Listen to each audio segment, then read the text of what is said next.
know, spinning clay is mesmerizing. It's fascinating, and it fascinated me, and I just wanted to learn how to do it. I came to pottery late in life at the age of 57.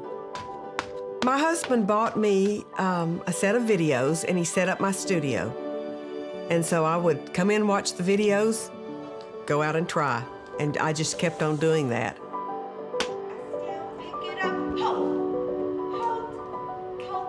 I hear stories from my mom and grandmother that I wanted to do ballet before they even knew that I was aware of what ballet was. By the time that I was 5, we were able to get into a Christian ballet studio in my community, and that was it. I don't really have a first memory of getting into music and falling in love with it. My family played a lot of music. They're not really musicians, but they really appreciate and enjoy music. So it was always in the house. I remember very clearly, actually, I was like 10 years old, and I remember like yanking my dad's arm, like, Dad, like, let me play for everybody. Like, I want to sing for y'all. And it was terrible. It was awful. Like, I think there's a video of it on YouTube.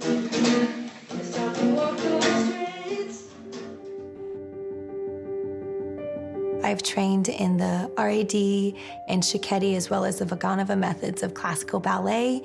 And so I have spent a good 25 years training in classical ballet as well as other forms of dance most of my life. Oh, I had to learn to control the clay instead of the clay controlling me.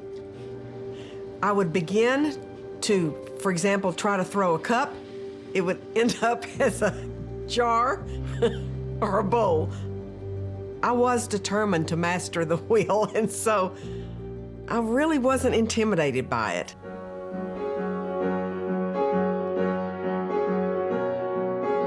I love Austin. It's been super cool to be saturated in the city, in the music. It's perfect for musicians.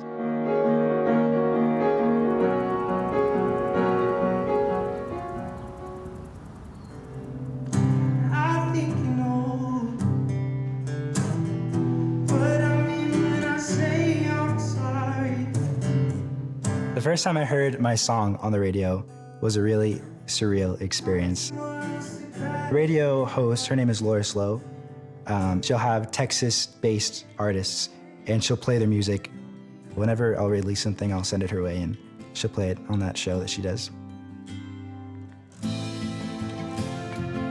Some of the things that I love the most about dancing is I just get to be completely free, fully myself, and fully free to worship God with all of my body. I really love making functional pottery. Coffee cups, bowls, oil dispensers, honey jars, things like that people use in their everyday lives. I think using a pottery mug or a pottery bowl is a special thing because I think it elevates the mundane into an experience.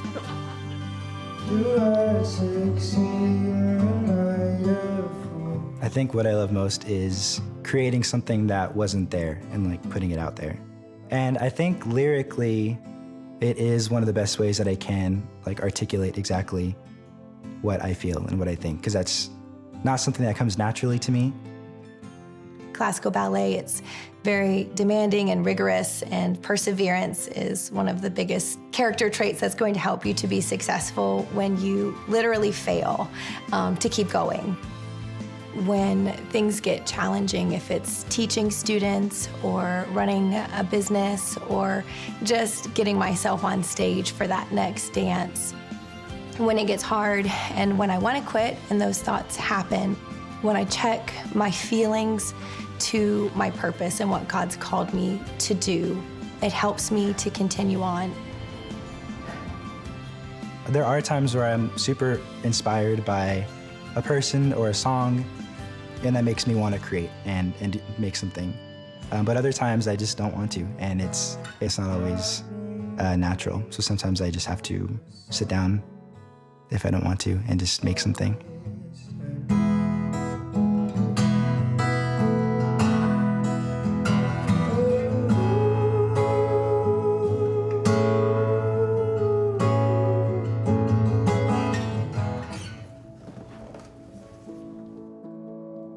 When I hit my teen years, that's when I really encountered Jesus in a personal way, where he really revealed his nearness and his closeness, and that he's my friend. And I developed a hunger to just make my life for him and to live my life fully for him.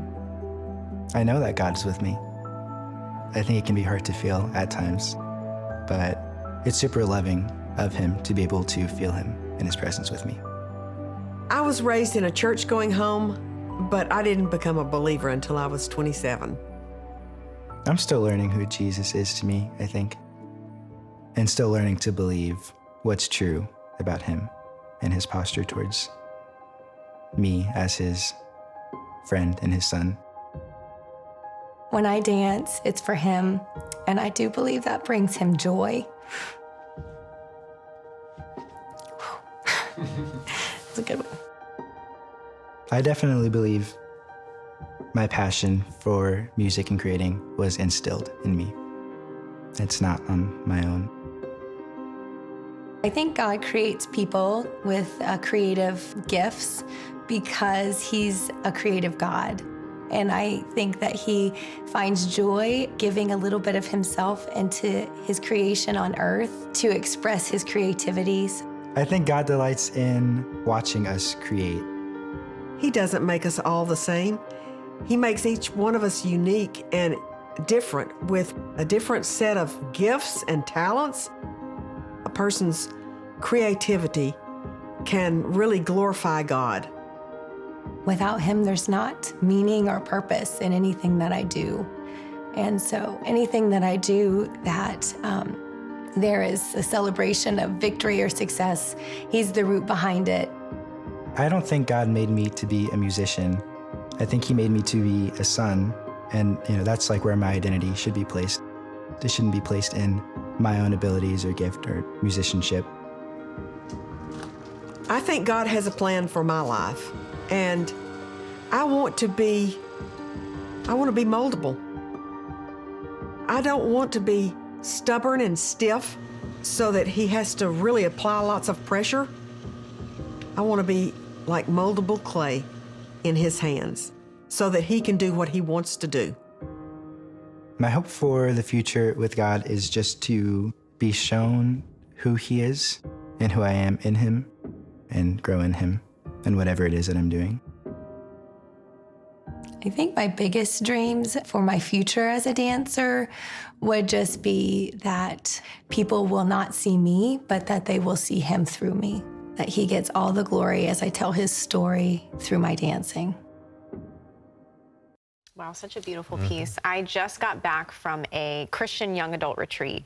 And so there was lots of people there, leaders, young leaders, just really there to be poured into as we continue to pour out. But there were some amazing, really creative people there. There were some dancers. And I'm telling you, this guy, when he was dancing, it was worship. I mean, he was dancing to a worship song, but it was so moving. I had never witnessed that before, how dance can really be worship. It's so... whatever you do. And also there was someone who was speaking, a speaker there. We had lots of different speakers, but he said something that was really cool, because I think we forget that you have to be in ministry. Like, you have to be a pastor, you have to work for a Christian ministry in order to make a difference for Jesus. And that's not the case at all.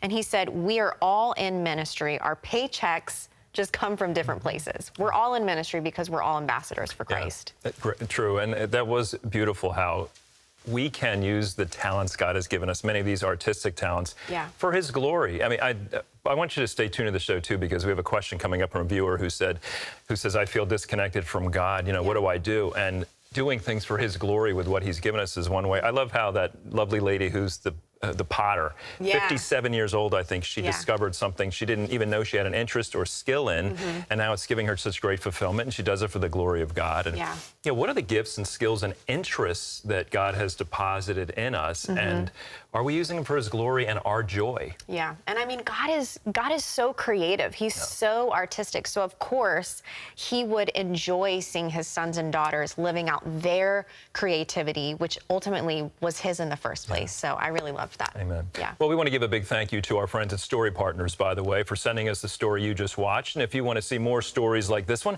visit their website at storypartners.org.